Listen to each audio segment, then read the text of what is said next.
Hello दोस्तों, जय माता की, राधे राधे आप सभी को। तो आज मैं आप सबके लिए जीवित पुत्रिका व्रत की यह कथा लेके आई हूँ, जिसे कि जुतिया के नाम से भी जाना जाता है। इस व्रत में इस कथा का बहुत बड़ा महत्व होता है, तो इस कथा को जरूर सुनना चाहिए। तो चलिए मैं आप सबके लिए उस कथा का शुरुआत करती हूँ, भगवान जितबंधन बाबा का नाम लेके। एक गांव में एक पति पत्नी बड़े ही प्यार से रहा करते थे। उनके पास सब कुछ था मगर कोई संतान नहीं था। कई साल बीतने के बाद उनके घर में एक पुत्र का जन्म होता है। दोनों पति पत्नी बड़े ही खुशी से अपनी ज़िंदगी जी रहे थे, लेकिन यह खुशी उनकी ज़्यादा दिन तक टिक नहीं पाई। पुत्र का अचानक से मृत्यु हो जाता है, जिसके कारण पति पत्नी दोनों बड़े ही दुखी हो जाते हैं और पत्नी का उनकी बहुत ज़्यादा हालत ख़राब हो जाती है, जिसके कारण उनके पति का व्यापार से भी ध्यान हट जाता है और उनका व्यापार भी बंद हो जाता है। थोड़े दिनों के बाद इसी तरह से ज़िंदगी इन लोग की कट रही थी और जो भी उनके पास धन था सब खत्म हो गया। अब इनके पास खाने का भी लाला पड़ गया, तो पति ने इस काम की तलाश में परदेश को चला गया। साल बीतने के बाद पति का कोई पता नहीं लगता है, तो बेचारी पत्नी भूखी रहने लगी। घर में कोई सामान नहीं बचा था खाने का, तो उसने गांव के दूसरे गांव में जाकर एक कुम्हार के यहाँ वहाँ पे मिट्टी काटने का काम लेती है। उसी कारण से उसका गुजारा होने लगा और जहाँ पे ये मिट्टी काटने जाती थी वहाँ पे मैदान बड़ा सा था, तो बच्चे वहाँ पे खेल कूद करते थे। वही देख के इसका मन बहलता था और वहाँ पे दिन में काम करती थी, रात को अपने घर पे आ जाती थी। जब घर पे आती थी तो बड़ी ही दुखी होती थी, अपने बेटे की बहुत याद करती थी और उधर उसके पति का कोई संदेश नहीं आता था।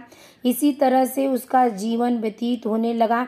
एक दिन वो गई वहाँ पे मिट्टी काट रही थी और उसका बच्चे के ऊपर ध्यान गया और उसी ध्यान को देखते देखते उसने एक मिट्टी से पुतला बना डाले, जिससे कि पूरा बच्चे का आकार दे दी और इस तरह से उसने पुतले को तैयार कर दिया। और देखते देखते शाम भी हो गया, उसको कुछ खबर नहीं कि मैं सुबह से शाम तक ये पुतला बना रही थी। जब बन के तैयार हुआ तो उसका ध्यान गया उस पुतले के ऊपर, तो वो देख के उसे अपना बेटा जैसे लगने लगा। उसको टोकरी में लेके अपने घर पे लेके आ जाती, उस मिट्टी के पुतले को अपने पुत्र के समान ये प्यार करने लगी और उसको खाना खिलाती थी, उसको लाड करती थी, उसको डांटती थी। जब सुबह काम पे जाने लगती थी तो उसको अपने पीठ पे बांध के लेके जाती थी। इसी तरह से उसका ज़िंदगी बीत रहा था और इधर उसके पति का कोई संदेश नहीं आया और ये बच्चे के जैसा उसको लाड प्यार करती थी। एक दिन का समय था, जब ये जा रही थी तो रास्ते में कुछ औरतें इकट्ठा होके वहाँ पे कुछ पूजा कर रही थी। तो इसका दिल नहीं मानता, वहाँ पे जाती है और पूछती है, बहन ये सब क्या कर रहे हो? तो उसमें से एक औरत ने इसको बताया कि हम जीवित पुत्रिका व्रत यानी कि जुतिया व्रत का पूजा कर रहे हैं। ये व्रत अपने पुत्र की लंबी आयु के लिए किया जाता है।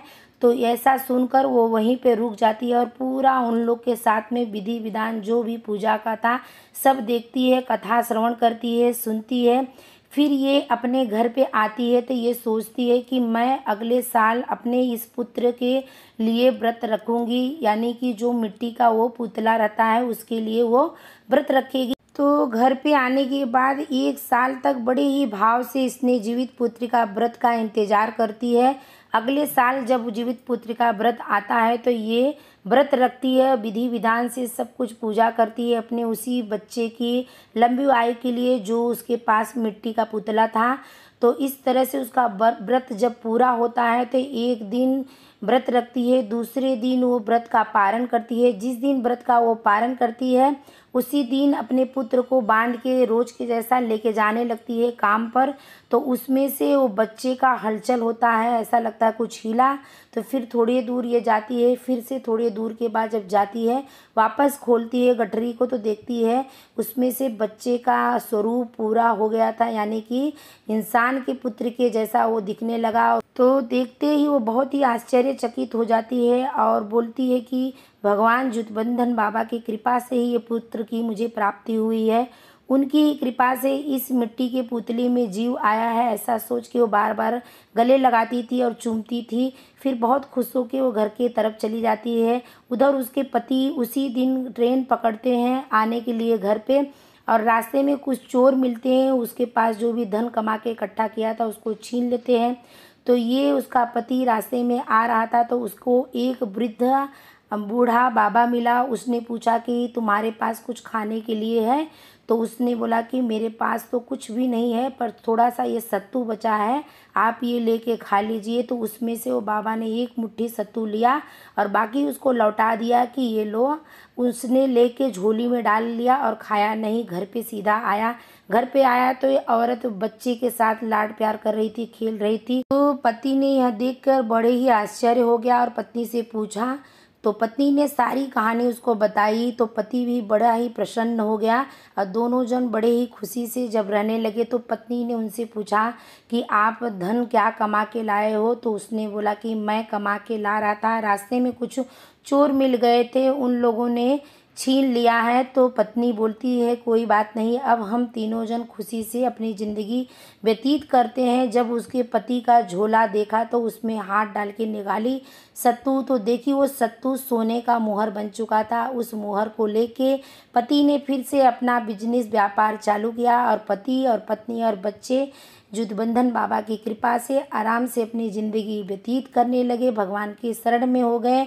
तो बोलो जुगबंधन बाबा की जय हो, बोलो जूतिया माई की जय हो। तो बस यही आज की ये कथा थी। आप सबको कैसा लगा है ज़रूर कमेंट में बताना। अगर वीडियो थोड़ा भी पसंद आया होगा तो चैनल को लाइक, सब्सक्राइब, बेल आइकन दबाना ना भूलना। जय माता की, राधे राधे आप सभी को।